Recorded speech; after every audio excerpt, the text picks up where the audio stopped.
May 18th, and we have a debate, a live exclusive debate for you here on WURD with the candidates.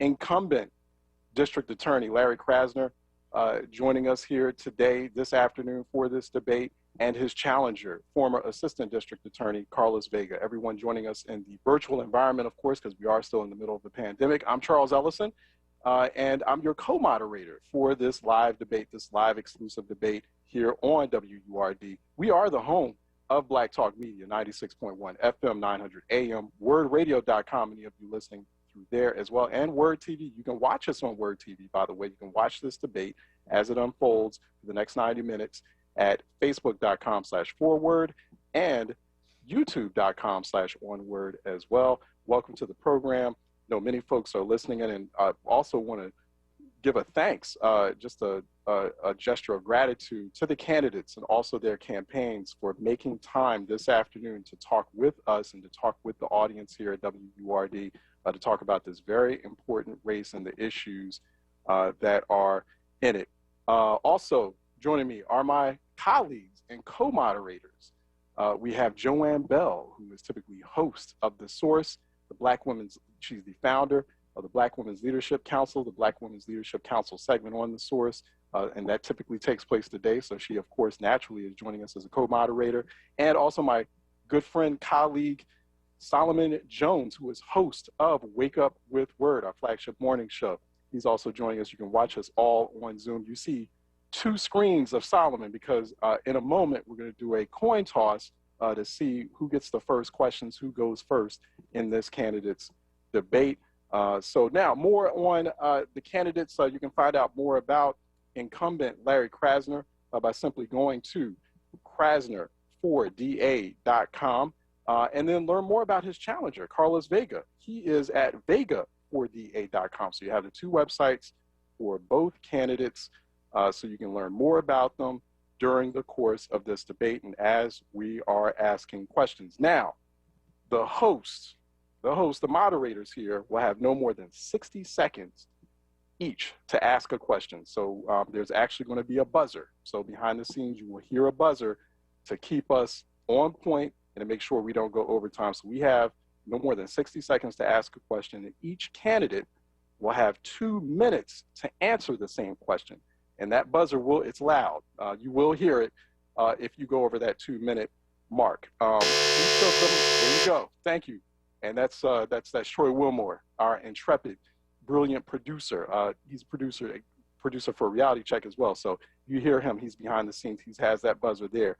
We're going to rotate around the moderators, around the round table of moderators for the question, for asking questions. So we'll go from host to host.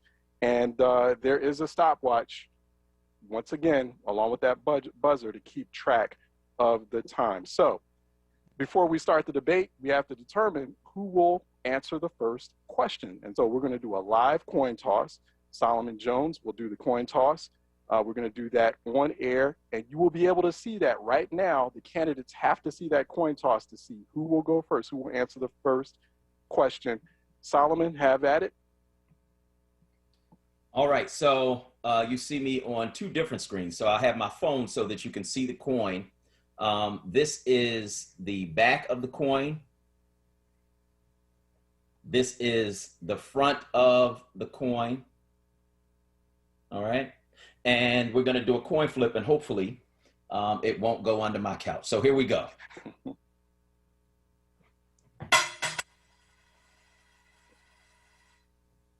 It's tails. Yep, we can see that. Candidates, you see that it is tails, correct? Yes. All right. I really didn't see it, but I trust you, so why not? Okay. All right, it's tails. Anything. Thank you. And so who goes, and that means that who goes first, Solomon? Who called tails? Who called tails?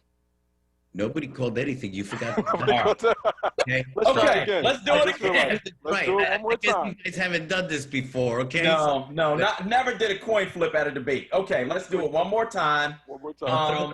Don't throw it yet. We got to call it. All right, we're going to let you guys call it. Who wants to call? Let Larry call it first. He's the incumbent. Go ahead, Larry. Go. I'm happy to let you do it, Mr. Vega, but I'll just call heads. Okay, he's calling heads again. This is heads. This is tails. We're gonna flip the coin. But it went on the floor. Okay. There you go. It's heads. All right. What was that again? Who called? And D.A. Krasner called. You called heads. All right. So District Attorney, incumbent District Attorney Larry Krasner will go first after the live coin toss. Thanks so much, Solomon. You're welcome. The very first, it's very interesting how we do things down in this virtual environment. But definitely appreciate Good job, that. Solomon. I'm really impressed. Good Thank job. you. Don't leave your day job. No, I won't. I'm a good talk show host, bad coin flipper. No, that was great. Just breaking the ice somewhat here anyway. So let's go ahead with the first question.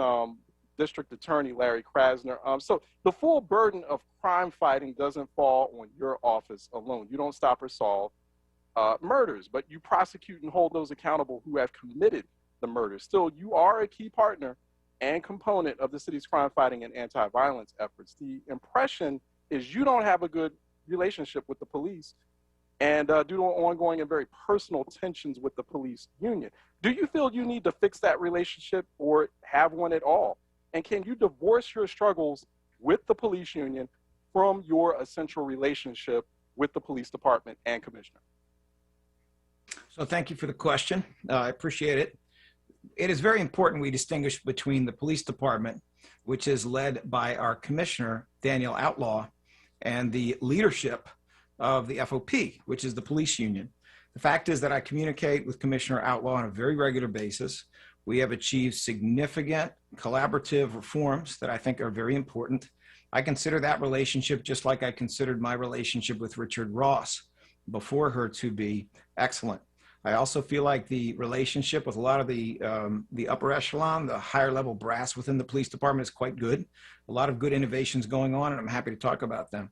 That is entirely different than a relationship with the leader of the Fraternal Order of Police, a man named John McNesby, who took no vote from his members when he endorsed Donald Trump twice, and took no vote from his members when they chose to endorse my opponent and give him $120,000 directly and indirectly so far. John McNesby has stood for the following. He has defended the wearing of Nazi tattoos in uniform by a Philadelphia police officer while on duty. He has permitted members of the Proud Boys into the officers only area of FOP Hall to drink beer with police officers a couple months before the insurrection. This is someone who has referred to Black Lives Matter as, quote, a pack of rabid animals, unquote. And this is a leadership that has always been male, it has always been white, and it has always been Republican. They have very, very little to do, in fact, with the current law enforcement officers in Philadelphia, many of whom are truly excellent. The reality is he plays to the retired membership because most of the members of the FOP are retired. And so he is not the voice of the present. He is not the voice of the police department. He is the voice of the past. My dad served in World War II. I got a problem with a guy who plays footsie with American Nazis. The issue here is dealing with the police department, not dealing with that Trumpian. Mr. Vega, if you want to follow up on that, and you're getting quite a bit of support from the police unions, from the Fraternal Order of Police. So do you feel like you need to have a close relationship with them if you were to become DA? No, not at all. Absolutely. I'm the only person here who's running, who's held the police accountable. I put police officers in jail. I've prosecuted an officer for killing 2 people. I prosecuted a homicide detective whose girlfriend committed a murder. I prosecuted her. She pled guilty, and I prosecuted him, and he pled guilty and went to prison. Unlike Mr. Krasner, who talks about the FOP, yet he has investigated 51 cases, arrested 51 officers, and he has yet in his tenure to put a single police officer in prison. He's gotten not guilties. His cases have been discharged. He's reduced 3 of those cases to misdemeanors where they got probation. 1 case got ARD where they sealed his record. And what is striking is 1 case where a police officer tried to kill his son, shot him in the back. The negotiation between Mr. Krasner and that officer was 11.5 to 23 months house arrest. Now think of that. You try and kill your son, shoot him in the back, and you get house arrest. So no, I have to work with the police, and I'm going to be at odds with the FOP many times because I have a vision, and in my platform is to address issue and bringing in a police reform. So no, and I'll use the issue or the question of working with Outlaw.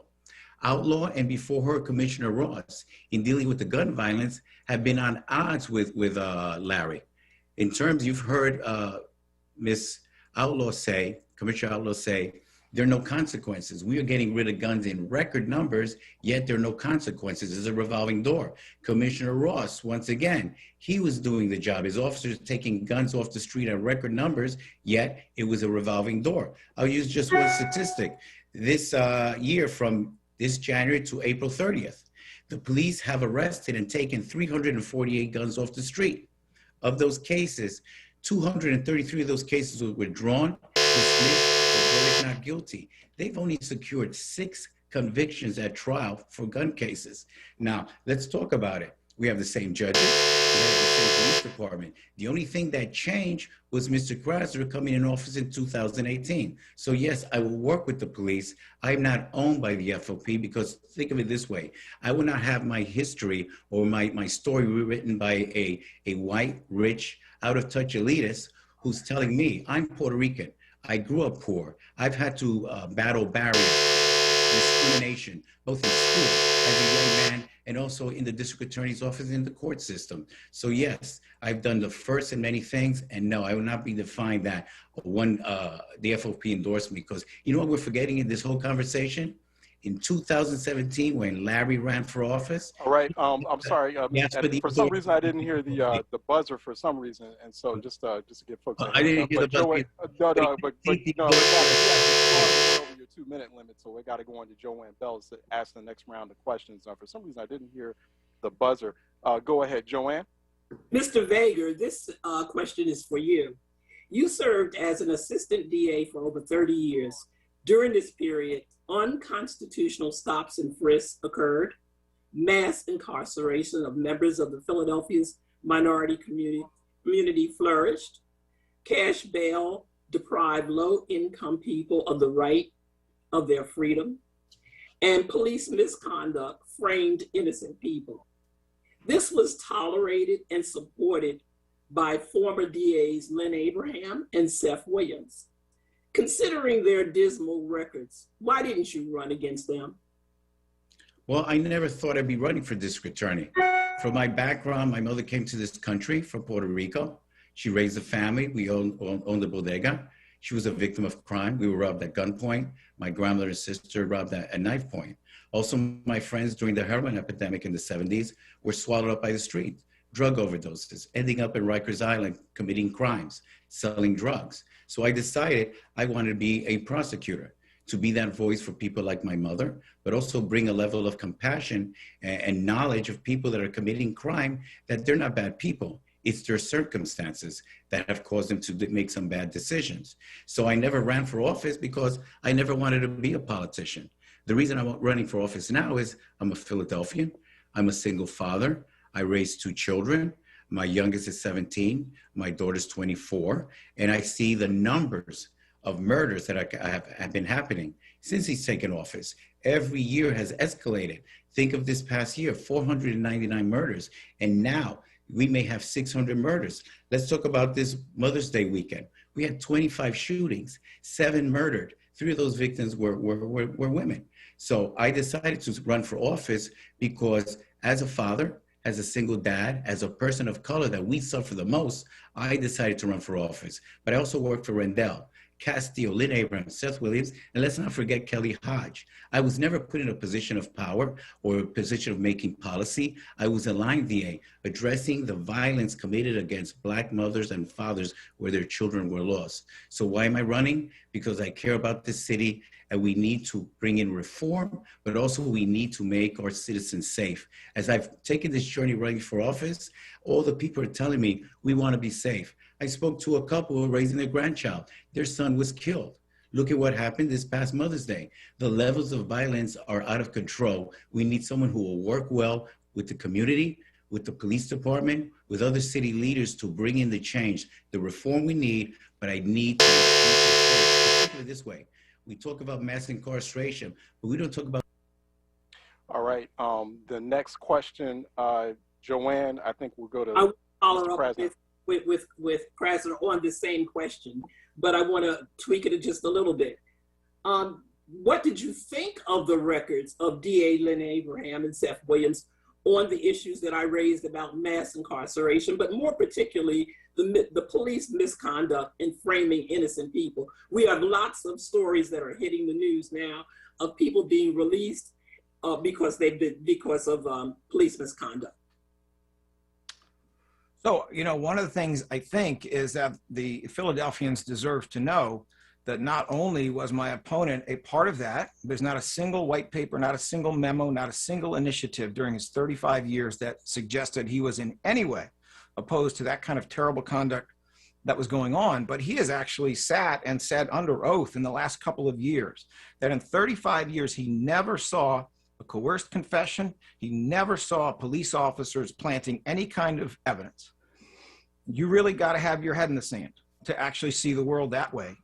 That is certainly not how Philadelphia sees it. What do I think? I think it is terrible. You know, there is an oath a prosecutor takes. I took it, and that is an oath to seek justice all the time, to uphold the Constitution all the time.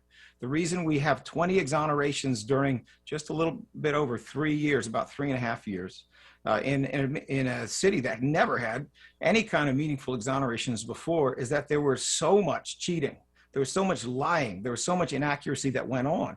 In nearly all of these exonerations, we see truly innocent people who lost decades of their lives while guilty people went free. Why? Because it was all about winning. It wasn't about justice. It wasn't about accuracy. And it will come as no surprise to anyone on this call that with only one exception, every single one of those exonerees was Black. That's just Black or brown, excuse me. That's just the reality of what we're talking about here. It's not enough. It is not enough for my opponent to say, I wasn't in charge. You know what that is? I'll do whatever you tell me. When Mr. Vega tells you he has a platform, let me explain to you what that platform actually is. He told the Philadelphia Inquirer he would not change any of our policies. That's what he said. His platform is basically two things: fear and deception. There is no plan. There are no ideas any different than what we have had, and Philadelphia knows better than that. All right, Solomon Jones has the next round of questions. All Go right. ahead, Solomon. So I'll start with this one. The police union here, the FOP, Lodge Number 5, blames the DA for the increase in shootings and homicides. But the DA can't try cases unless there are arrests. The record here, quite frankly, is dismal. In 2020, just 1 in 6 shootings resulted in a suspect in custody. How does a DA prosecute cases when no one is being arrested for the shootings? And at what point do the police have to shoulder the blame? Mr. Krasner, that question goes first to you. Well, let me say this. I'm not actually interested in blaming. I don't think that's constructive. I am definitely interested in collaborating with law enforcement partners and especially with our police commissioner. I can tell you that this is a major struggle that we have in Philadelphia. The Inquirer recently reported that solve rates for homicides are something like 20% below the national average, and that in good times, the average for solving non-fatal shootings was about 2 in 10. You have correctly noted that during this pandemic, it was down to about 1.16 out of 10. Let me try that again, 1.6 out of 10. So the vast number of shootings are not going solved. What do we have to do about that? Well, there's some collaborative things happening already. The police commissioner asked my office for the first time in the history of the DA's office to collaborate with them in trying to investigate shootings. We were very happy to accept that invitation. We placed 12 of our prosecutors in the detective divisions around the city for the first time in the history of the city. I have been trumpeting for a very long time that we need to have top flight forensics in Philly. And in some ways we do. We have an excellent police head of forensics, but there are a couple types of forensics available now that could go a long way towards solving these shootings. That's a good part of it. Another good part of it, though, frankly, is we got to restore trust between prosecutors who cheated and lied and convicted innocent people and communities. We have to restore trust between police who have done illegal stop and frisk and driving while Black, who have been willing to test a lie, We have to restore trust between the good police in this department, who are tainted by the actions of someone like John McNesby and some of their colleagues who are not doing the right thing. And once we can restore that trust, we can get witnesses and we can get them out. So you can't do this overnight, but we have worked very steadily. And I think Philadelphians understand quite clearly what this administration is about, that we want integrity, we want a modern police department, and we want, in a collaborative way, to be able to improve the solve rate. Our conviction rate is nearly 85%, nearly 85% for all shootings, fatal and non-fatal, which is incredibly high and is done without cheating. And we're very... All right, Mr. Krasner, we ran out of time. Go ahead, Solomon. All right, same question, Mr. Vega, to you. The police union, and I'll repeat it, blames the DA for the increase in shootings and homicides, but the DA can't try cases unless there are arrests. And the record here is dismal. In 2020, just 1 in 6 shootings resulted in a suspect in custody. How does the DA prosecute cases when no one is being arrested for the shootings? And at what point do the police have to shoulder some blame? Well, the thing is that the police and the judges have been the same in 2017 as they are in 2018. The only thing that is different is Mr. Krasner. When we're talking about the arrests they're not making, let's talk about the arrests they are making from the DA's own data board. I'm sorry, sir. I just need you to answer that question, though, about the arrests that they are making and whether or not a DA can try cases if there are no arrests. Okay, a DA cannot try a case if there's no arrest. It doesn't exist. What I'm saying is, and I'll take a gunpoint robberies. There were 136 arrests, which the DA approved the charges. There was sufficient evidence. Of those 136, 93 of those cases were withdrawn, dismissed, or verdict not guilty. They only got at trial only 3 convictions. So think of it. Those are charges that they brought that the DA's office approved. Of aggravated assault with a gun, there were 186 arrests that the DA's office approved, saying there's sufficient evidence. Of those cases, 157 were withdrawn, dismissed, or not guilty. They only at trial got 2 convictions. So the police, so let's talk about if they don't make arrests, it doesn't exist. But what they did make an arrest for, that they approved the charges, that the DA's office, there was sufficient evidence, they got 2 convictions. And that sends a message to witnesses who are afraid to testify, saying there are going to be no consequences. I'm going to testify and I'm in danger. And when you talk about the FOP, that you have to hold them accountable and everything, let's talk about holding the DA's office accountable. Let's talk about his chief of homicide, Anthony Voci, who had a case where he is white, making $160,000, who is Miss Larry's friend, who abused his power, arrested a young black female, had her arrested, her car confiscated. She lost her job, at which point those charges were not viable, were not brought. She is suing the city for millions, at which point, where's the accountability in that office? He is still there making the same salary. And I'd ask to have Larry answer that question. Where is he? What is doing and what working in terms of somebody? All right, you ran out of time, Mr. Vega. Mr. Krasner, this question goes to you, and thanks so much, Solomon, too. I appreciate that round of questions. Throughout your tenure as district attorney, your first term as DA, Mr. Krasner, you focused on reforming the so-called criminal justice system. You were elected on that platform, but Philadelphia is now gripped in a raging gun violence crisis, and it's tearing away at the fabric of the city amid all the other problems we're going through. So how do you, in a very clear way, convince people that criminal justice and mass incarceration reform leads to more safety? Let's take them off mute. You're on mute. Sorry about that. Not sure how that happened. So you tell them the truth, which is not what my opponent is doing at all. He keeps rattling off these statistics. What he's actually telling you about is a number of new arrests that happened this year. None of those arrests have concluded. And he's taking cases that resolved from prior periods and coming up with magic math about how somehow we lost all these cases. None of that is true. Our conviction rate for gun violence in general is actually quite high. And our conviction rate for shootings is better than it was when he was in that office, nearly all time periods. That's the truth. We need to stick with the truth if we're going to talk about this.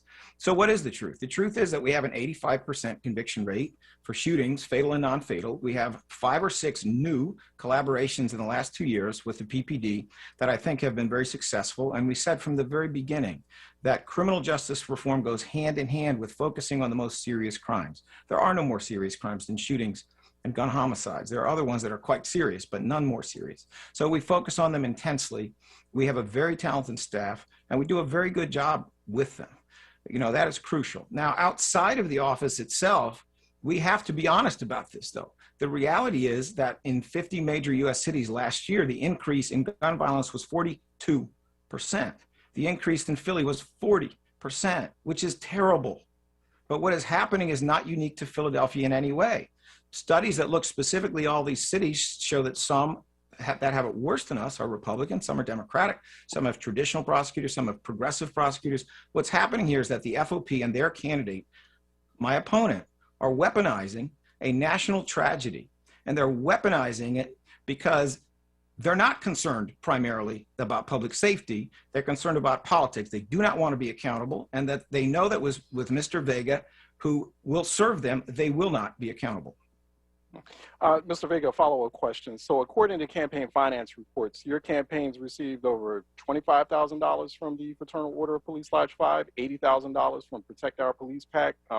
We know of $50,000 from Protect Our Police PAC spending money on TV ads. And that PAC has failed to file a campaign finance report last month, so we don't know the full extent of that support. Why does the FOP, why does the police union support you so strongly? You're not bothered by that, particularly at a moment like this in this nation's history, and now you're stressing yourself as a reform and safety candidate. But I don't understand. You have to enlighten me. How do you how are you going to achieve reform if you're getting so much support from an organization that's not supporting police reform? Oh, let's bring him off mute, everyone. You guys keep putting me on mute. In talking about the $25,000 that they gave to me, you have to realize this. When I announced my candidacy, I thought other people were going to run for office. They did not. I became the only person. And by a process of elimination, you see the relationship that Mr. Krasner has, that in 2017, he asked for their support, did not get it, even though they had endorsed Trump. And I got it because I'm the only person running for office. In terms of Back the Police PAC, I did not know they gave me any money. I don't think they're allowed to. And I've also renounced their support in terms of the statement they made about George Floyd, that he caused his own death, his own murder. But sir, why are they so enthusiastic about you?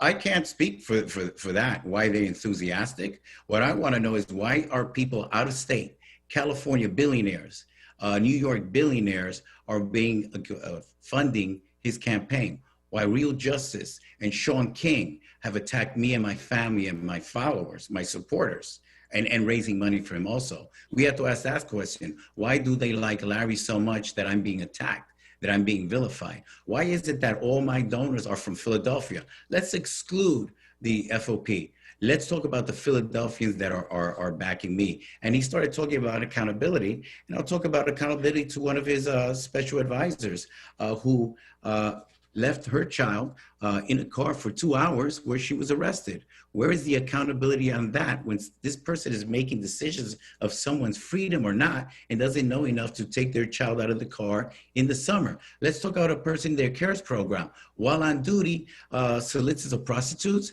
has sex, and then kills that person. Where's the accountability there? So when you talk about the FOP, I've held them accountable. I've put police officers in jail. I have to work with the police. That's Commissioner Outlaw. So I don't know what he's talking about. And in terms of this, I was a line DA. I didn't set policy. But if you look at my record of over 450 murders, not once have I been brought before the disciplinary board. That speaks volumes of my character and why I'm running. Go ahead, Joanne. And also, just for clarification too, Mr. Vega, we're not just muting you, we muted Larry Kreisman. So once it reaches that 2-minute mark, and I do apologize if I didn't clarify before, we are going to mute you if we can't hear the buzzer. For some reason, we weren't hearing the buzzer, or at least I wasn't hearing the buzzer. So that's okay. We'll just mute you when you reach that 2-minute mark. So just want to clarify. Just want to clarify, everyone, we're sticking with it. We're making sure everyone gets equal time. Joanne, go ahead. Yeah, I want to revisit the last question because I had a similar question, but framed a little differently. And this goes to Mr. Vega.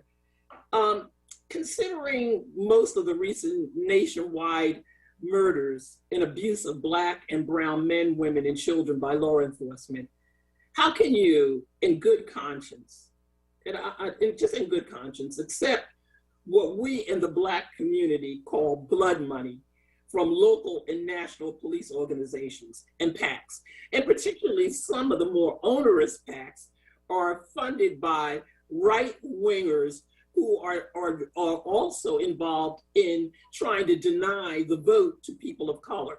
So my question is, how can you in good conscience take their money? Well, you're having people who are donating money and rewriting the person I am. I'm a person of color. I'm a person who grew up poor, who knows what hunger is, knows what violence is. I'm running for office not because of some political thing to aggrandize myself. I'm doing it because I'm a father. I'm a person of color who's seen my friends die, who've worried about my mother. So when you say it's blood money, no, not at all. When I talk about, you talk about violence, let's talk about the reality. We suffer violence at record rates. And we have Mr. Krasner or Larry talk about addressing violence. Let's talk about Isis Nicole Williams, a 23-year-old Black mother with 3 daughters who was attacked. She was chased. She was beaten. She was punched. She was bitten by a boyfriend who said he had AIDS. And what did the DA's office do?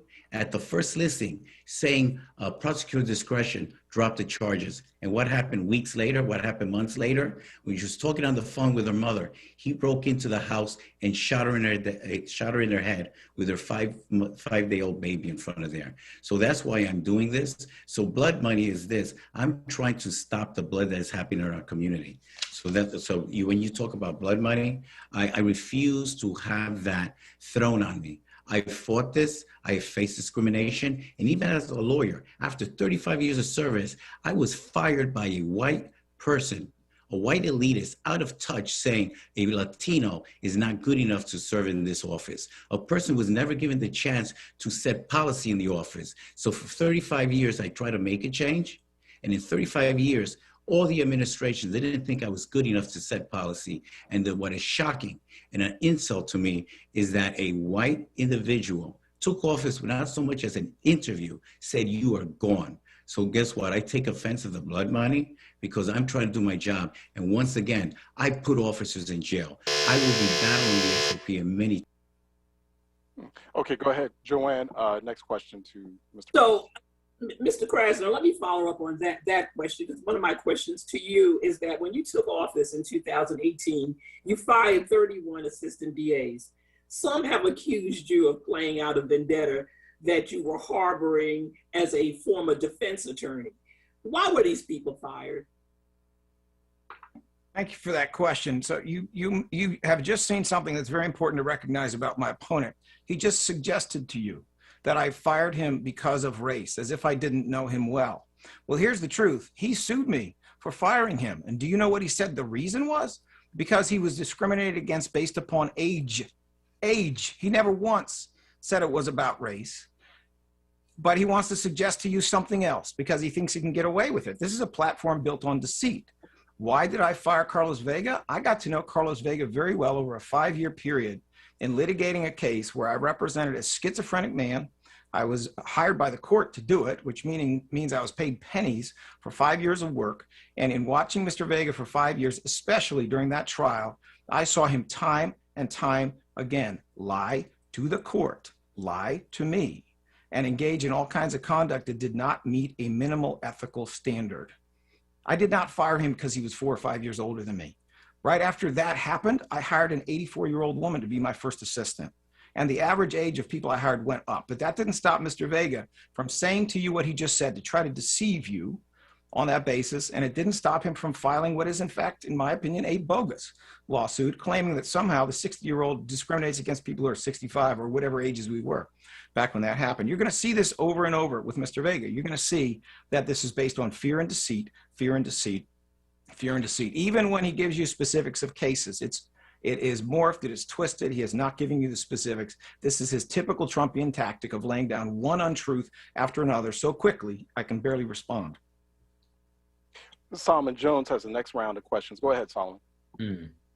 You know, I had one question, but I have to ask this question, and I'm supposed to start with Mr. Krasner, but Mr. Vega, I have to ask you this because when Joanne asked you the last question, you talked about why you were running, And the last thing that you said was that you were fired by a white man who fired you because he felt like a Latino could not do the job. And I just have to ask this because I think a lot of people are wondering, are you running against Larry Krasner because he fired you? Absolutely not. I'm running because I'm a father. I'm running because I'm a person of color. I'm running because my city is dying. Okay, we're going to have 600 murders this year. I'm running because before the pandemic, and he likes to blame the pandemic on everything, let's talk about Trevon Register, a 6-year-old boy who their charges were brought when a man chased him and his mother with a chain. They ran to the car and that man was arrested for endangering the welfare of a child. And what did the DA's office do?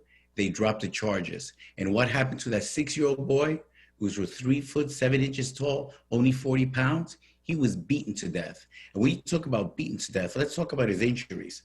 The ME described those injuries that he never seen anything like that, only in a high-speed car crash. His lungs, his liver, his spleen were lacerated. His stomach was full of blood. He had 8 rib fractures. His kidney was nearly cut in half.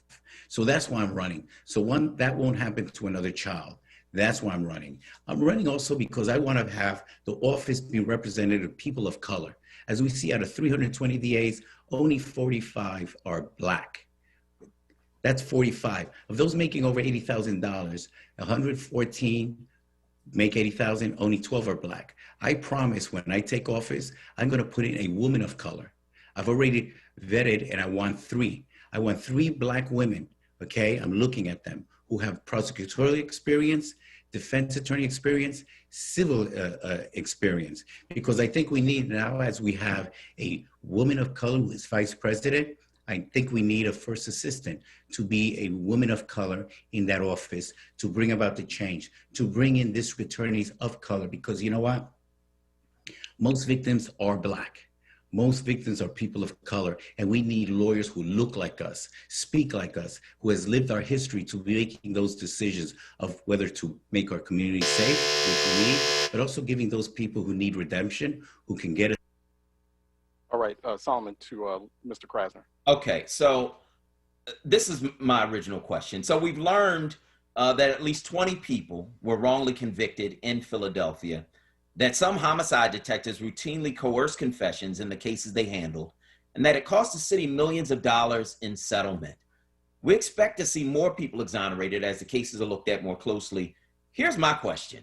Should the detectives and/or prosecutors involved in these wrongful convictions face criminal charges?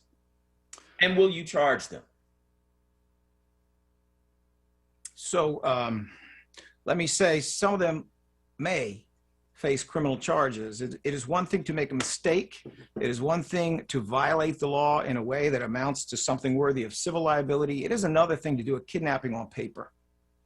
And I will tell you, if the law permits within the statute of limitations, which could be an issue, and if we see conduct that is so blatant, it's clear, it rises to the level of criminal intent, I am interested in the possibility of doing that. I'm not going to comment on what might or might not be any open investigation. I think it is very important, though, for people to understand my opponent and what he is doing here. He just rattled off a bunch of nonsense about how we do not hire Black people in this office. I mean, that is shameful.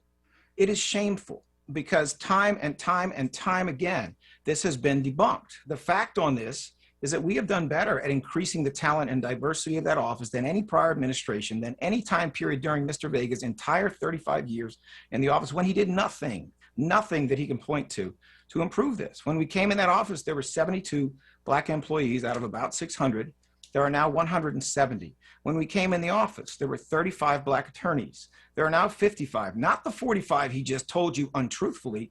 There are now 55, and we have hired another group who will be in September. We will be at 70. That is a 100% increase. He would like you to think that we do not have African-American people in senior positions. Nonsense. My first assistant, one of them, is Robert Listenby. Mr. Listenby is Black. He also was Barack Obama's choice to run juvenile justice for the United States of America.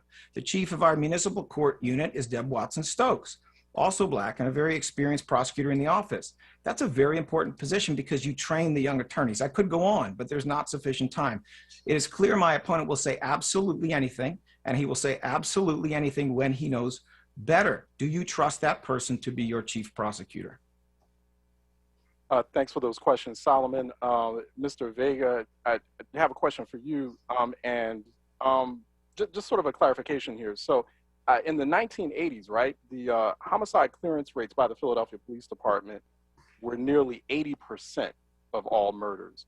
But the number declined, I think it was between 2010, 2015 to 65% clearance, and then below 50% since 2016, 2017, before Mr. Krasner became DA. You were assistant district attorney during the course of time where those homicide clearance rates fell precipitously. And I would assume that your office or you as ADA had a problem with that at that time, those low homicide clearance rates. What was going on then? Explain that to me. Why such a precipitous drop in homicide clearance rates, and why didn't you raise that, or what were you doing about it back then? Okay. I think you and Larry keep forgetting the fact that I was a line DA. I wasn't the district attorney. I wasn't a unit chief. I wasn't a deputy to set policy, or else there would have been more people of color. Because think of it this way. In 35 years of service and 30 years in the homicide unit, I was the first and only Latino to try murder cases. Think of that. In 30 years, I was the only one. So you tried murder cases, but did you have a problem with those low homicide clearance rates? It's not a question of do I have a problem. That's the police department. I know when I first got into homicide, when a murder occurred, the policy was those detectives did not go home for 4 days to solve that murder. As you see this TV show, The First 48, you solve those murders by having the teams there addressing it. After that, there were issues of citywide. Talk to the mayor and the police commissioner. Overtime was cut. Officers were sent home. Detectives were sent home. So in that period of time that you need to address those issues, it was cut short. But in terms of that, you have to talk to the police commissioner, the mayors at those periods of time that they made certain decisions. So you acknowledge now that the Philadelphia Police Department is responsible for homicide rates, for murders? No. The person who's responsible, people doing the killing. The people responsible is the DA's office successfully prosecuting cases. People who are responsible is people from the community have to step forward. And I know they're afraid to give information of those murders. Remember how people talk about the don't snitch policy. Also cases that I've had where witnesses have been threatened and several of them killed.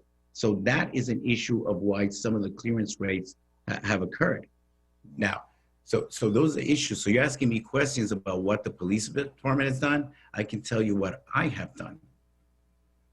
Mr. Krasner, violent crime, as we all know, is rising very alarmingly in Philadelphia. Yet your office went from 32% of all criminal cases resulting in convictions in 2017, right before you came on board, 2018 started, but it's down to now 17%.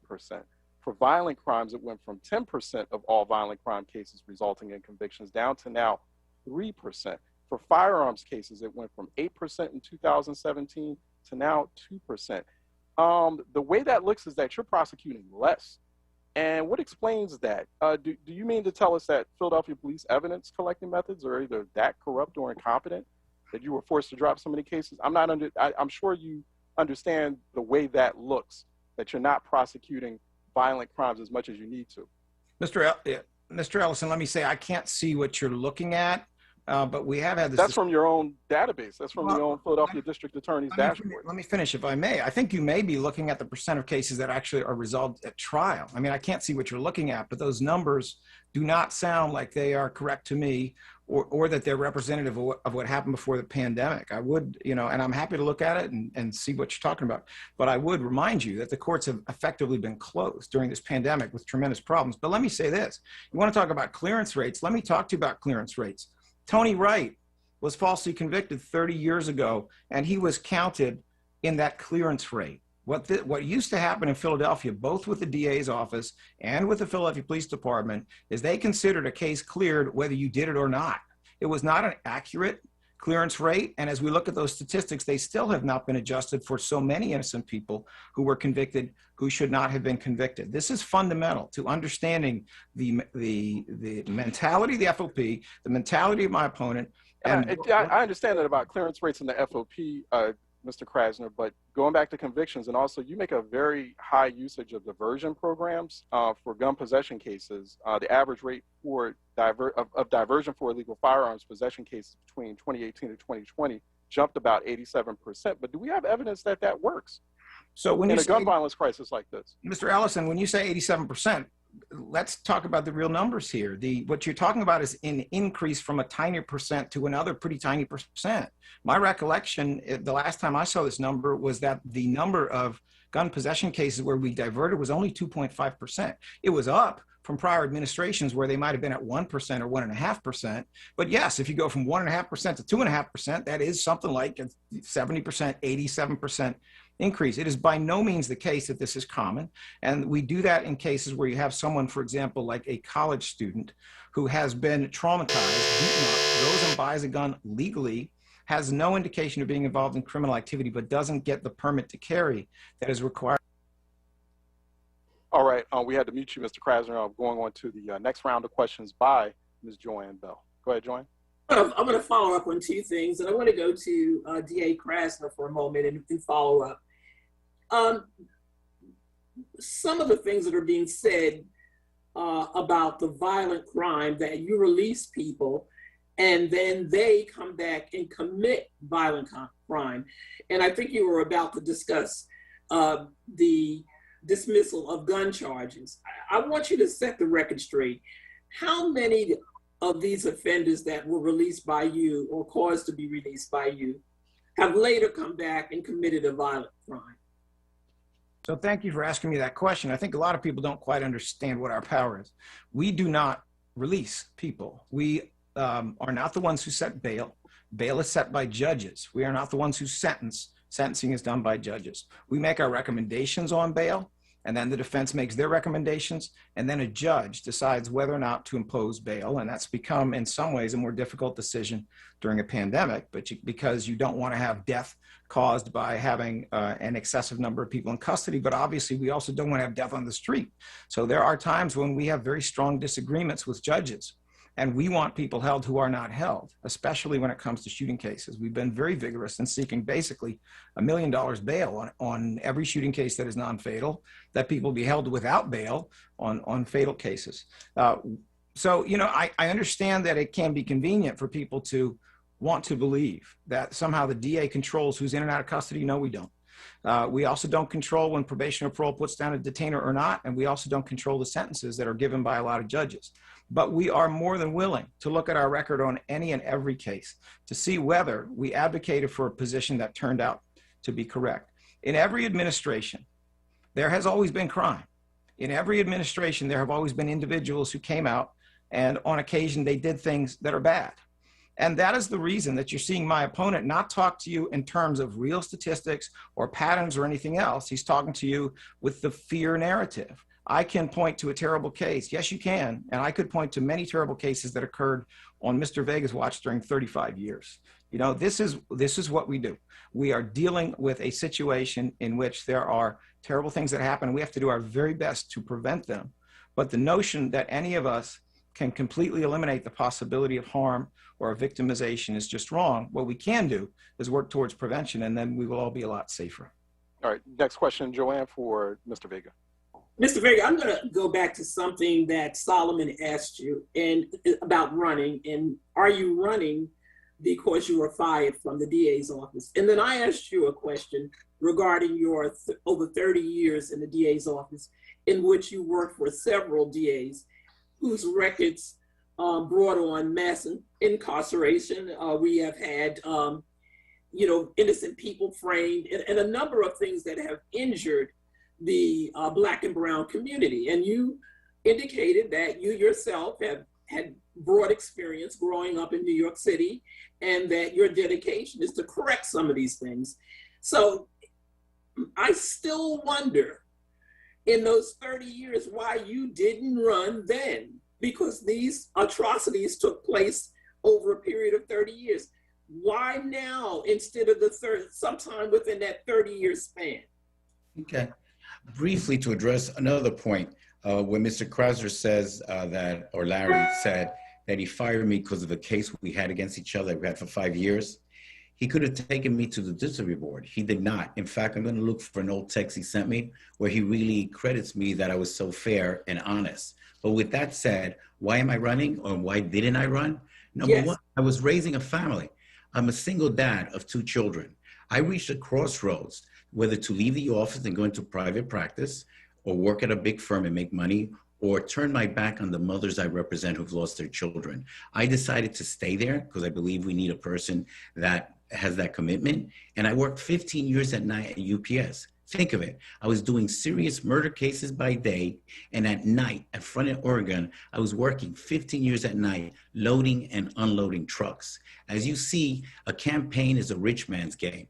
I don't live in $1 million house like Mr. Krasner. I don't drive a Tesla like Mr. Krasner. My children didn't go to friends like Mr. Krasner's. I had to work, and I have suffered financial losses that I'm raising a family. Now, with that said, the donors he gets are from the rich elite. People don't live in Philadelphia. Billionaires, not millionaires, billionaires from California and other states. What am I getting? And look at my financials. Everybody talks about the FOP. Talk about the people who live in Philadelphia who are being ravaged by violence.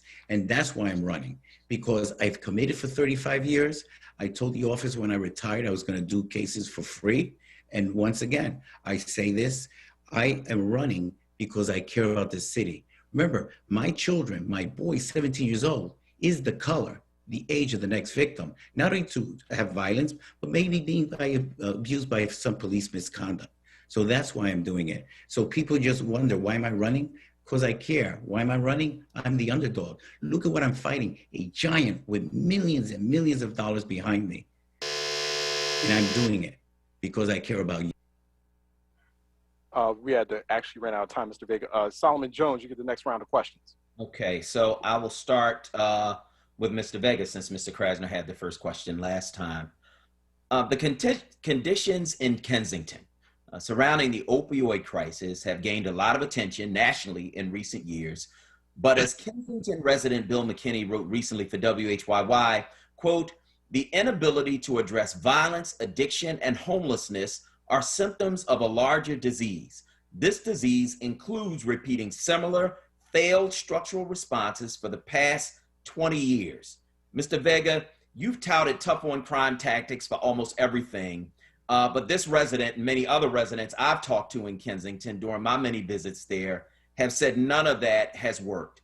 What would you do differently as DA to address these long-standing issues in one of our poorest communities? Well, when I came to the DA's office in 1982, because of my being bilingual, I did all the cases in the Kensington area. And it was dangerous then, but not the level we see now. When I was there recently, in the morning, someone had an overdose, and they were using Narcan to save that person's life. Those stores on the avenue can't even function with the people getting high in front of them. What I would do in addressing this issue is this: being aware that these people addicted to drugs are victims of society. They're stealing to feed that habit. Some have turned to prostitution to feed that habit. So I need to put those individuals in diversionary programs, but not diversionary programs saying, here's probation, go figure it out and hopefully you don't die. Diversionary programs where we are monitoring them, making sure they're successful. Are they gonna have missteps? Absolutely, but we don't give up on them. You know why? Because those people addicted to drugs that you're afraid of are someone's child, it's someone's daughter, it's someone's son. So we put them in those programs, not to incarcerate them, because that's not the answer, is giving them the help they need and following through with that. But then by the same token, we have to prosecute those people selling drugs. We have to prosecute those people who have the guns. And that is twofold. Save All the right, people. but here's my question. If you were there then, because you were bilingual, we know that the majority of people in the community are Latino. So if you would do that now, why didn't you do that then? Because this resident says, and many residents say, none of this stuff worked even when you were there 20 some years ago. Okay, and this is what you're saying, and I hope you and your listeners will do this. Make me the district attorney. I was the line DA. I was an employee of Governor Rendell. I was an employee of Ron Castillo. I was an employee. I did not set policy. We're talking about the district attorney. So I want to be district attorney to bring in that change. You understand? I was a line DA doing a case-by-case basis, trying to salvage people if I could, but I did not set policy. I was not the district attorney. That's All right, you ran out of time, Mr. Vega. Go ahead, Solomon, for Krasner. Same question to you, Mr. Krasner. The conditions in Kensington surrounding the opioid crisis have gained a lot of attention in recent years, but as Kensington resident Bill McKinney wrote recently for WHYY, the inability to address violence, addiction, and homelessness are symptoms of a longer disease. This disease includes repeating similar failed structural responses for the past 20 years. Now, you've supported harm reduction strategies, and according to residents, that hasn't worked. And so what would you do differently now, given that Kensington is in a shambles? What would you do differently in your next term? Thank you for that question. You know, we have to be honest about this. Kensington area has been heroin central for almost 60 years. I met a doctor who was organizing heroin addicts 60 years ago and then became the doctor at Rikers who spoke to me about this. There is a history there that is awful, and there is nothing about the hang 'em high approach of the last 35 years when Mr. Vega was in the DA's office doing nothing to change it. There's nothing about that has resulted in less drugs on the street. We have more drugs than ever. They are cheaper than ever. We have more people dying of overdoses than ever. And we have more guns than ever in Kensington, and they are cheaper than ever. So that strategy has not worked. What we need to do is we need to go towards a public health approach to deal with addiction.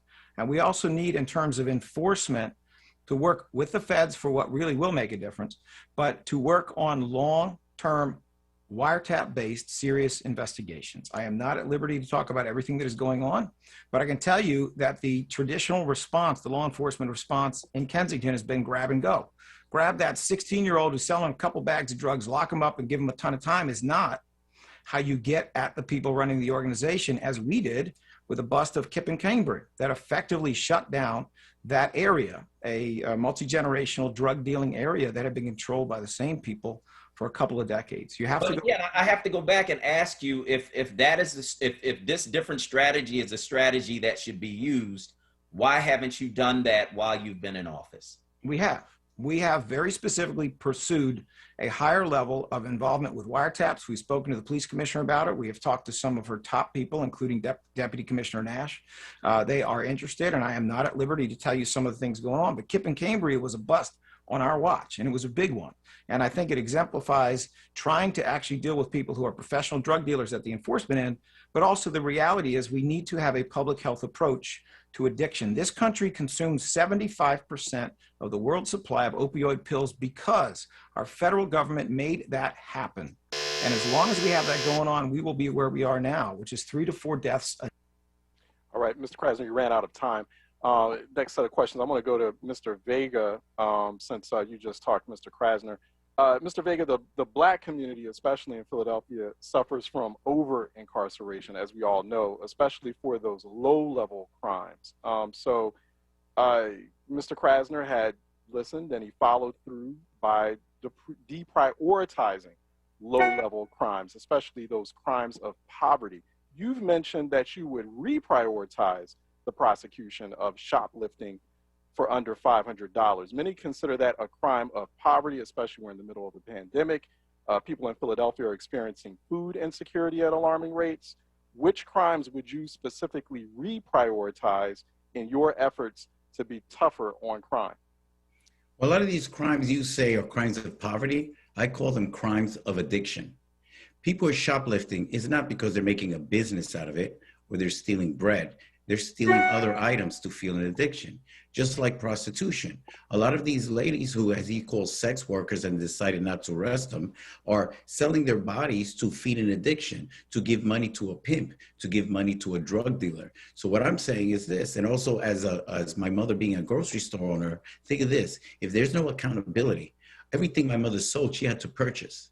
And if they steal it, that business is going to close and going to leave. And that public service she was performing of providing services for people in the community who don't have a car to drive 20 blocks to the shop, right? That old lady who doesn't have a car. So I would reprioritize in terms of this.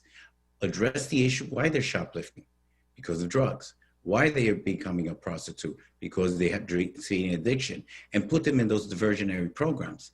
I don't believe in incarcerating them. I believe in putting them in programs to address that addiction, to get them clean and sober, make them. But you have actual data that shows a direct correlation that the people who engage in those crimes of addiction, as you say, are actually addicted to illegal substances or addicted to drugs. Well, absolutely. Like, for the most part, that's the majority of people who are engaging in those types of crimes. Absolutely.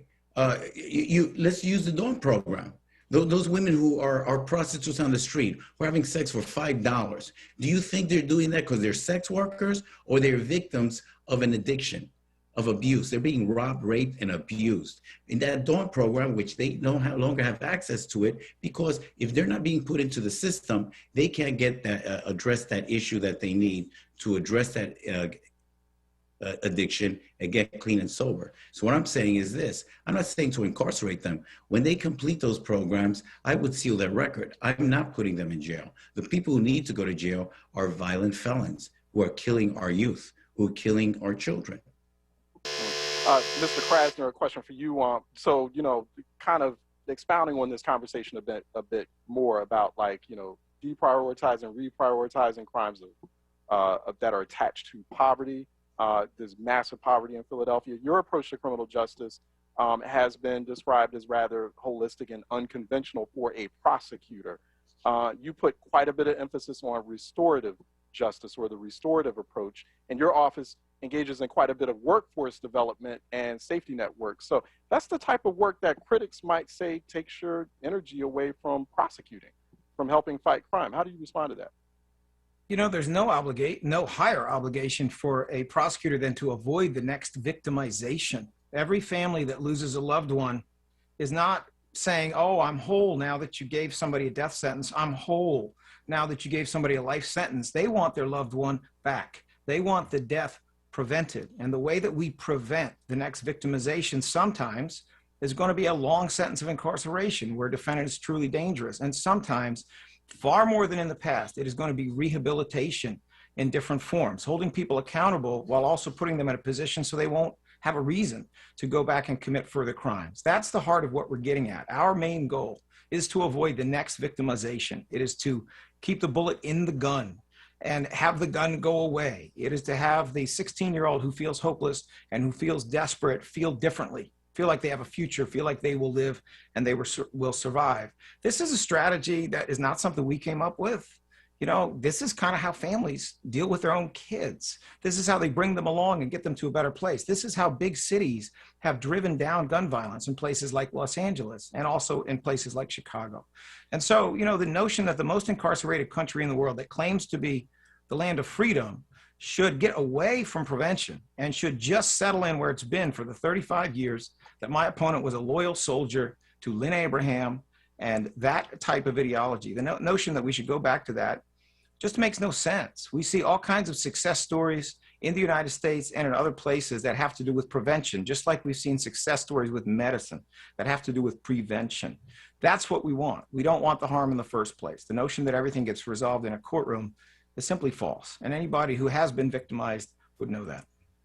Joanne, you get the next set of questions. And also, we're live here on WURD 96.1 FM, 900 AM, WURDradio.com, WURD TV, WURD app. You can also watch this debate, as I noticed many of you are doing, at facebook.com/4word, also youtube.com/onWURD if you'd like to watch the debate, in addition to listening to it on radio 96.1 FM, 900 AM. I'm Charles Ellison, joined by my colleagues, Solomon Jones and also Joanne Bell, both of WURD. You are listening to, if you're just now tuning in, you are listening to an exclusive debate here on WURD between the candidates, the Democratic Party candidates for Philadelphia District Attorney, incumbent Larry Krasner, and also challenger, former Assistant District Attorney Carlos Vega. Joanne, you get the next round. I want to circle back to an earlier question with respect to arresting people of low level in petty crimes and sex workers. And I'm going to address the first part of this question to Mr. Vega. Could you consider that there may be other reasons why women, sex workers, would be on the street other than addiction? And does poverty play any role in that? Well, when you talk about sex workers, okay, I call them victims or slaves. No woman grows up to say, I want to be a prostitute, or I have sex with several individuals a day. These women are groomed by pimps. They're made addicted to drugs so they can control them. Now, there is a level of what you would say sex workers that we don't know about who have chosen to do that. I'm talking about those people, and I'm a father of a girl, that if she were addicted to drugs and turned to that life to feed that addiction, I would want intervention. I could love her to death, but I could not put her in that program. I would want the government to step in and help me to her fight that addiction, get clean and sober, and become the little girl and the young woman that I know she is and could be.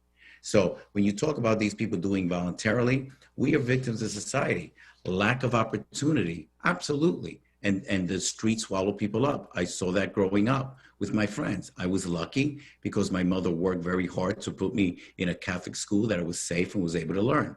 But my friends went to public school, and one good friend of mine was stabbed in the 6th grade. So yes, there is lack of opportunity. There's systemic racism. There's injustice in the world. And what I'm saying is this: I'm not putting these people in prison. I want to address their addictions by putting them in pre-arrest programs and address those addictions. Are there people who steal because they want to? Absolutely. But if you go to the Rite Aid or the CVS, a person walking with an IKEA bag and puts all that shampoo in the bag and walks out because there's no consequence, that person is selling it on the street. Why? Not to pay their rent, but to make money to buy drugs. So I have to help those people. They need that help. And also we need DAs that are more sensitive to that, DAs of color, and they have to be trained. And I'll use the example of the training that they've received. Do you believe that all of these crimes are committed only because of addiction and not because of poverty? Well, some crimes are committed due to poverty. What weight would you give to that? What weight is this? What weight would you give poverty over the addiction? Okay, what you're having a conversation with me is this: I am the district attorney. My job is to keep you safe. You want to go home without have somebody waiting there to kill you. You want me there to make sure a child is not sexually abused. Okay, so when you're talking about poverty, yes, life is unfair. I grew up in poverty. I was poor. I was hungry.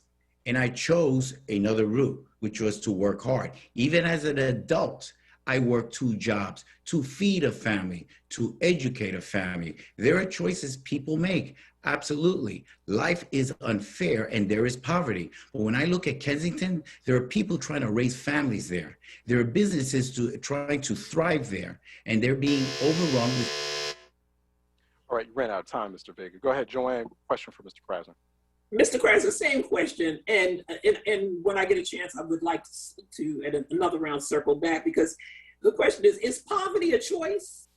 Do we choose to be impoverished? Or is it a set of circumstances brought on by a whole set of factors that have to do with discrimination, has to do with being held down over 400 years? Please tell me if you think poverty is a choice. No, I do not think poverty is a choice. I think that this is a pretty clear illustration of the difference between my opponent and me.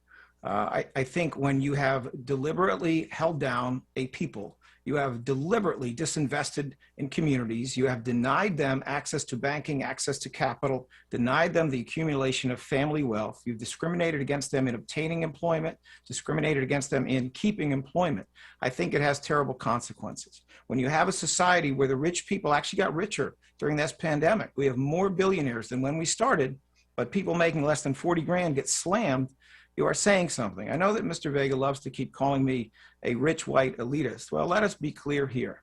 I have been very fortunate in my life, but when I grew up, I did not go to private schools. I was born in St. Louis. I went to an inner city school in St. Louis called Pershing Elementary School.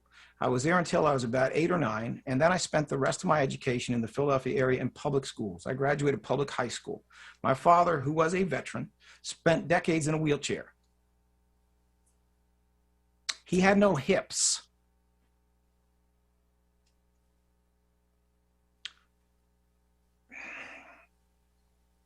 He received Social Security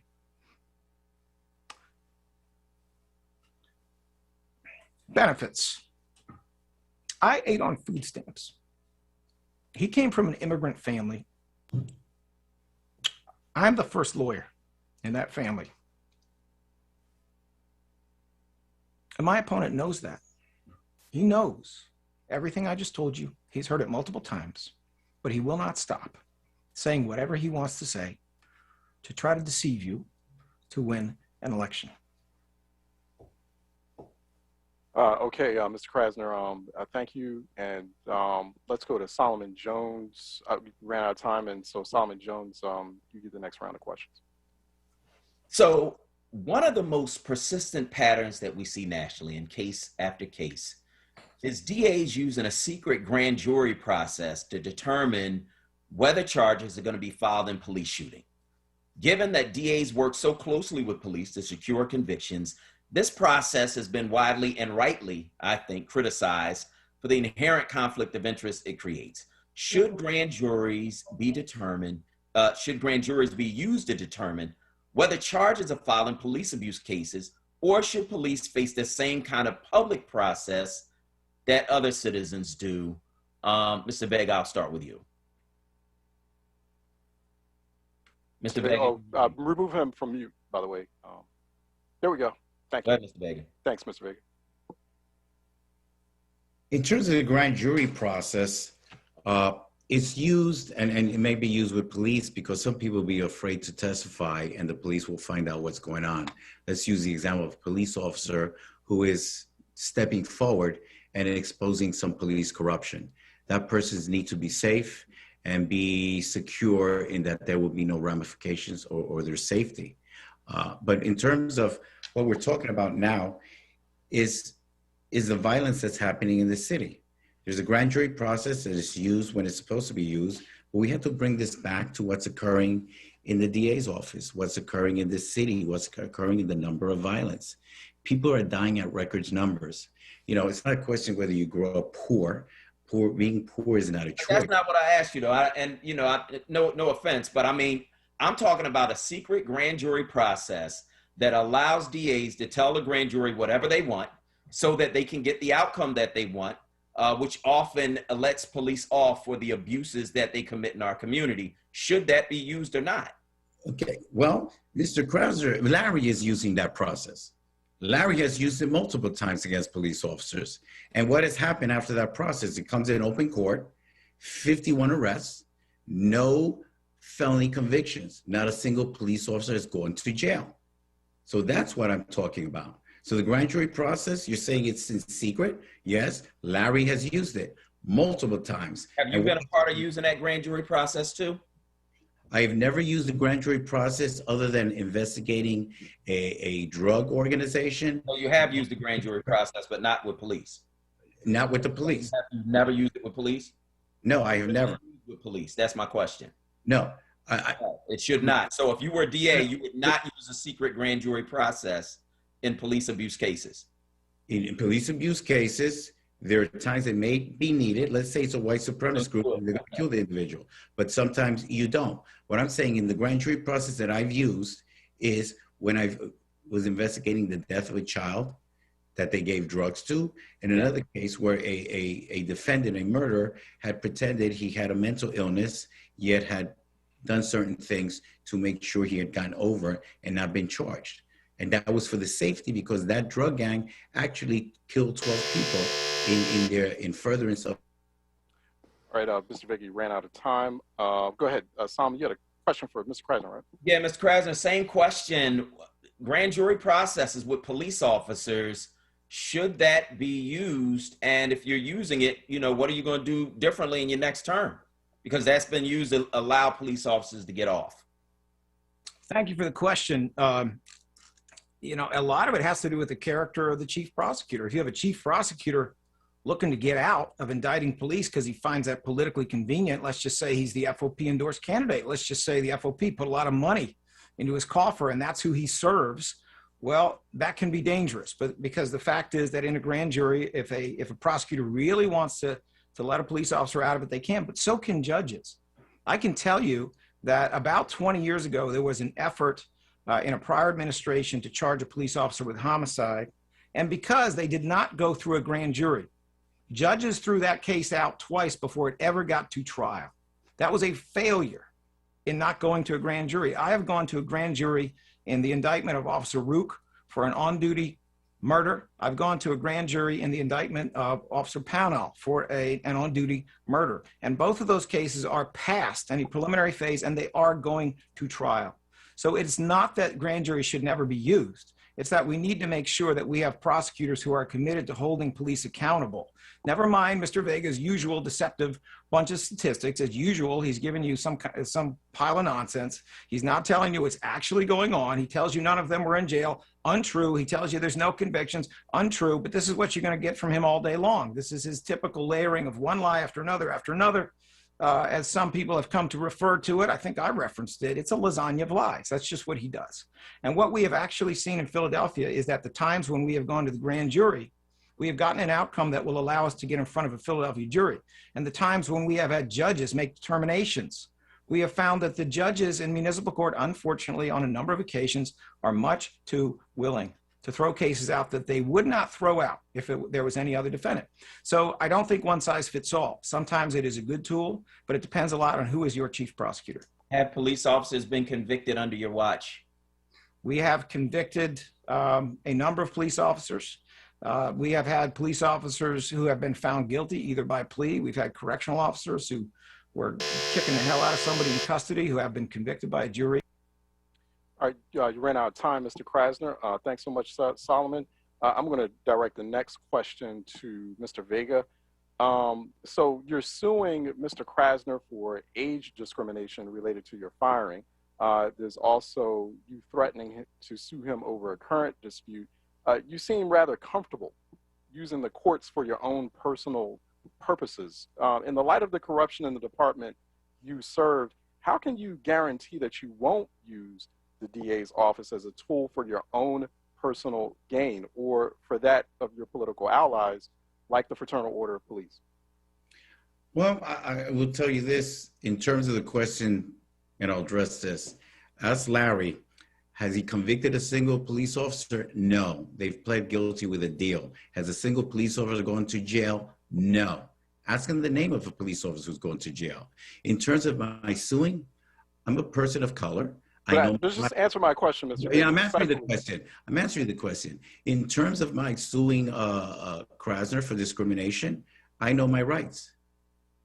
That is in the federal courts. They're going to address that issue. And but what happens when you become DA? Yeah, I mean, people are getting concerned when you become DA. Will this suddenly become some sort of political vendetta tool? Absolutely not.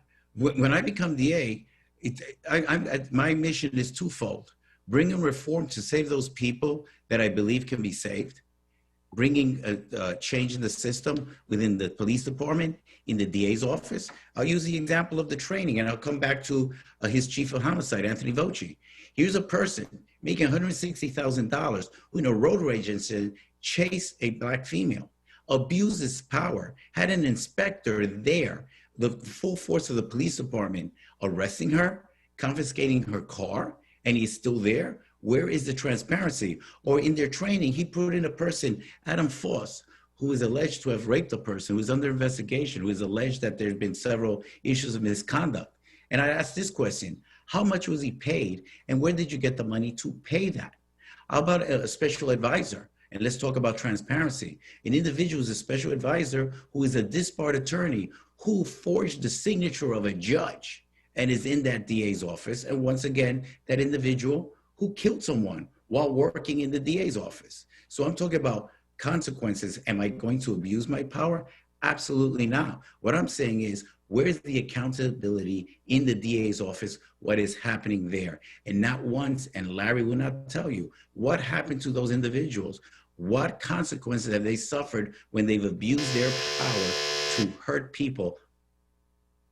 All right, Mr. Vega, you ran out of time. I have to go on to Mr. Krasner, but thanks so much, Mr. Vega. What about bail, Mr. Krasner? You said in your election campaign back in 2017, you would eliminate cash bail when you would become DA. However, you do seek nearly $1 million bail requests for cases you determine are serious. But I'm curious, what determines serious, especially when there's this case regarding this $999,999 cash bail imposed detention of a pregnant woman that the Philadelphia Bail Fund criticized you for? And if you're letting some people not pay cash bail, critics might say you're letting criminals into the communities. How do you reconcile this? So first, we never said we were going to end cash bail. We said we were going to push against it. Ideally, I would like to see the elimination of cash bail. That's what happened in Washington, D.C. 30 years ago. Jersey now, Kentucky, Illinois just voted on it, but it requires a law that comes from the legislature telling judges that they have no power, because it is judges who set bail, that they have no power to use money. They can either hold or they can release. That's what a no cash bail system is. Some people who are so dangerous are held in custody until trial. Doesn't matter how rich they are. You can be the richest person in the world, you're not getting out because there's no amount of bail you can pay. And then the large majority of people get out without having to pay any bail, because cash bail is a harmful system at both ends. It holds poor people in jail for non-serious offenses, which we should never allow. And at the other end, what determines serious and non-serious? What is that? Well, you know, we get into the details on that. Obviously, for me, seriously violent stuff is at the top of it. So when we seek $1 million bail, which we do for basically every shooting, every first-degree felony rape, gunpoint robberies, 6105, which is felon in possession of a firearm, they fall into a category we consider to be very serious. If you're talking about something like, you know, somebody's third situation for shoplifting food, I consider that to be non-serious. We've done a great job at reducing poor people in jail for non-serious stuff. But judges have made their own determinations on high bail. And when we seek high bail for shootings, we are not getting it as often as I would like. This is something that we have brought to people's attention over and over and over. It's concerning to members of city council. It's concerning to others in Philadelphia. It's my hope as we move forward, we can change that working with the judiciary. But I will tell you this, the bottom line is the complete elimination of cash bail, which I would love to see, requires a piece of legislation coming from Harrisburg. And I support that 100%. I've been very clear on that. We have kept our commitment to push against cash bail throughout the entire administration. All right, next round of questions goes to Joanne Bell. Joanne? I want to circle back to recruitment. And this question is for DA Krasner. After dismissing a record number of assistant DAs over the course of the last 3 years, you've taken your recruitment on the road. And you have visited many historically Black colleges and universities for this recruitment. Why did you do that? Thank you for that question. I would like to point out, though, that our number was not a record number. We actually dismissed about 31 people. Ed Rendell has stated that he dismissed 25%. Our percent was actually only 5% of the total staff and only 10% of the attorneys. It's just that we did it. It wasn't done for the usual reason, which is politics. We actually did it because we wanted to make sure that the people in the office would bring about culture change, had the ethical qualifications, the diligence, and the ability to bring it about. So what did we do? We realized that the most important thing we could possibly do, and part of this was Bob Listenby's brainchild, because Bob had run an enormous organization for Barack Obama as the head of juvenile justice for the United States.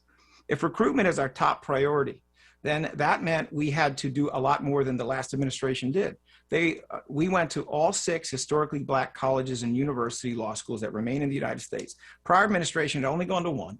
We went to all of the top 20 law schools rated by U.S. News and recruited there, many of which had incredibly talented people, but also a very diverse student body. And then we went to the Philadelphia schools, 30 law schools. I went myself to every one of these law schools, and I often went with a first assistant. We interviewed people and we hired them. And we came home with mission-driven, hardworking people with their moral compasses intact that were incredibly diverse. It is a far more talented office than it was, frankly, when it was a Homer office that was only interested in people from Philadelphia, and when it was the office where Mr. Vega was content to be with low levels of diversity. That's what we did. You know, we truly believe in that mission. We think the achievements have been remarkable. We're very proud of it. And we are not done. There is more to be done, but that will mean we have to stay in office. There have to be more hiring cycles. We're not going to hire people because of their last name or who they're connected to, or they're John McNesby's nephew. We're going to hire them because they are talented. Okay, let's go to Solomon Jones. Yeah, I have a. I'm sorry. Go ahead, Joanne. This is for Mr. Vega. Mr. Vega, sorry about that. Go ahead. The same question. And would you hire from historically Black colleges? Because I heard you on a previous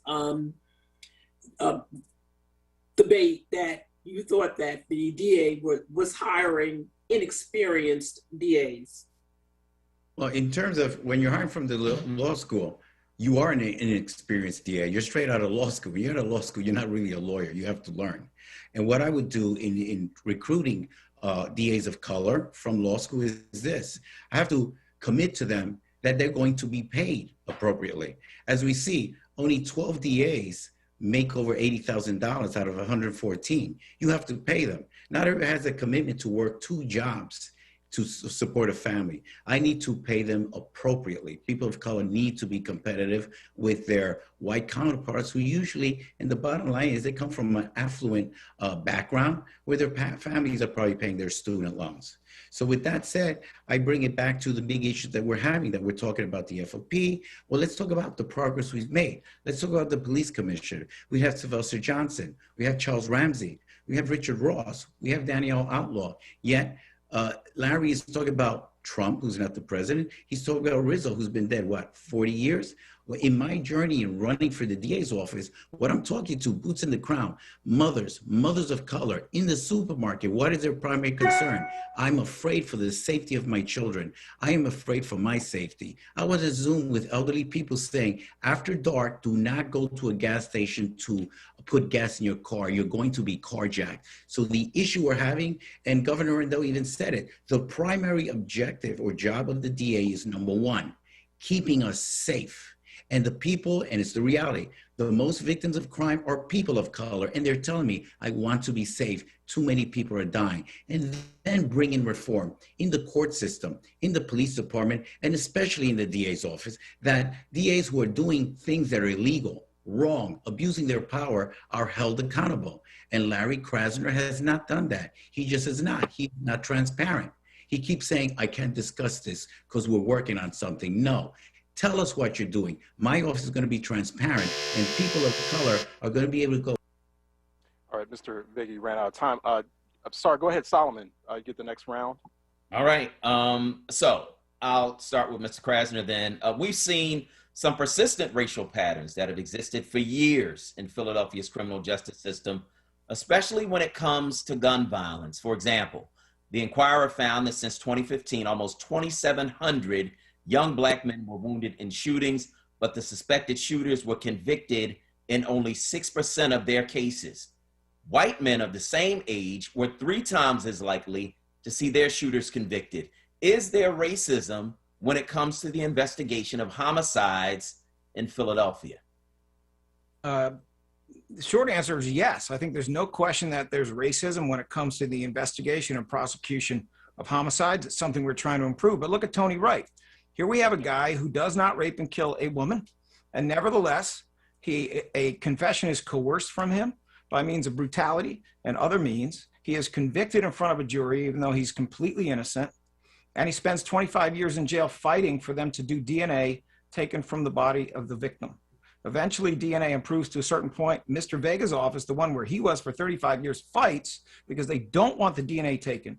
The DNA is finally taken, and it establishes conclusively that Mr. Wright has been telling the truth all along, that he had nothing to do with this, and even more startling, it tells us who did the crime. A man named Ronnie Bird, who lived 1 mile away from the victim. A man we can identify because his DNA got into a database for another crime that he committed when police coerced a confession from an innocent man and let a guilty man go. That is racism.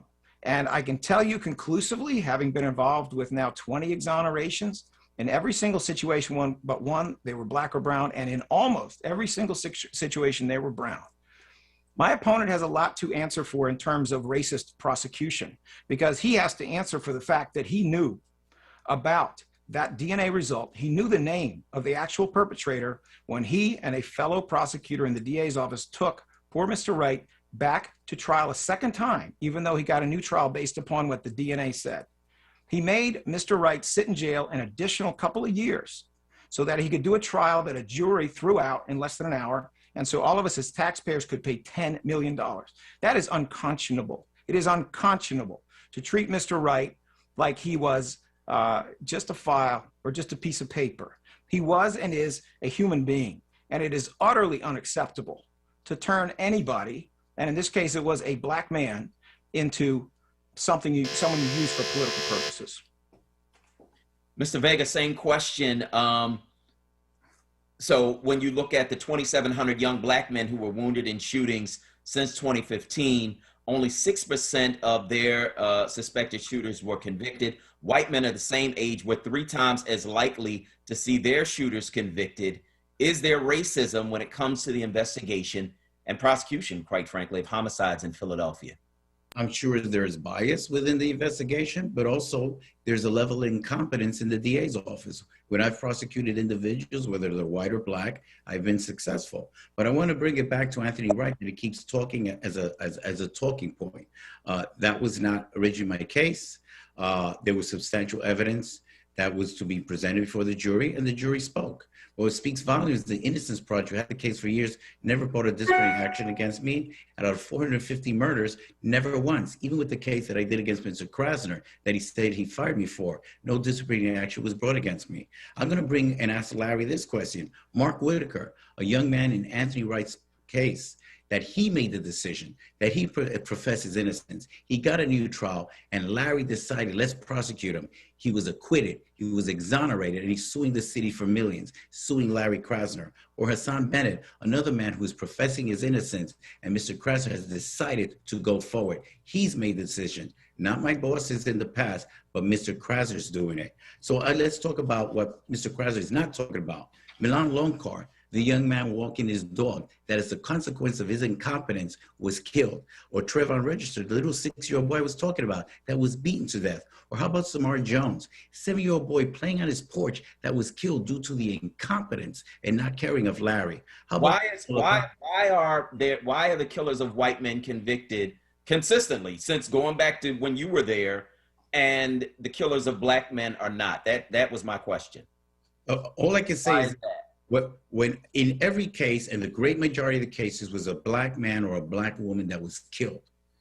I have prosecuted those cases and prosecuted it successfully. Okay, so I can speak for myself of my competence and picking a proper jury. In terms of other individuals, be that DA is incompetent or picks the wrong jury, that is on them. I was properly trained. I was not allowed in the homicide unit till after 5 years of training and having done over 50 jury trials. And I was allowed in that unit. And even then, I was groomed to do more complicated cases, and it took several years. So that's. All right, Mr. Vicky, you ran out of time. And that will do it. That wraps this exclusive Philadelphia District Attorney's race Democratic primary debate. We've had both candidates for the Democratic primary in the upcoming DA race. You just heard former Assistant District Attorney Carlos Vega. For more information on him, go to vega4da.com. More information on him. Thank you, Mr. Vega. Really appreciate it. And a hand of thanks to your team as well for setting this up. You've also been hearing from the incumbent current district attorney, Larry Krasner. For more information on him, on his campaign, go to krasner4da.com. I've been co-moderating with my colleagues here at WURD, Solomon Jones. I'll ask the last round of questions, host of Wake Up with Word, and also Joanne Bell, who is host of the Black Women's Leadership Council segment on The Source here on WURD. I'm Charles Ellison. I'm typically the host, executive producer of Reality Check, Your Daily Dose of Public Affairs, every day, well, every Monday through Thursday, 10 a.m. And so you can also catch all of us at onWURD. You can also catch this debate. Go to youtube.com/onWURD. You'll be able to find it there, and also facebook.com/4word if you'd like to get a recap. So listen, thank you everyone out there for viewing us and for listening in. I know a lot of people were listening in, a lot of people were viewing it. I want to thank the candidates and their teams once again. Thanks for making time, making yourselves available for this. It was a very important debate, very lively debate. Very much appreciate the exchange. And everyone in Philadelphia and beyond, I want you to stay smart, stay sharp, but more importantly, please, everyone, stay safe out there, be well, and we'll be talking to you again. I believe we go into the source next here on WURD.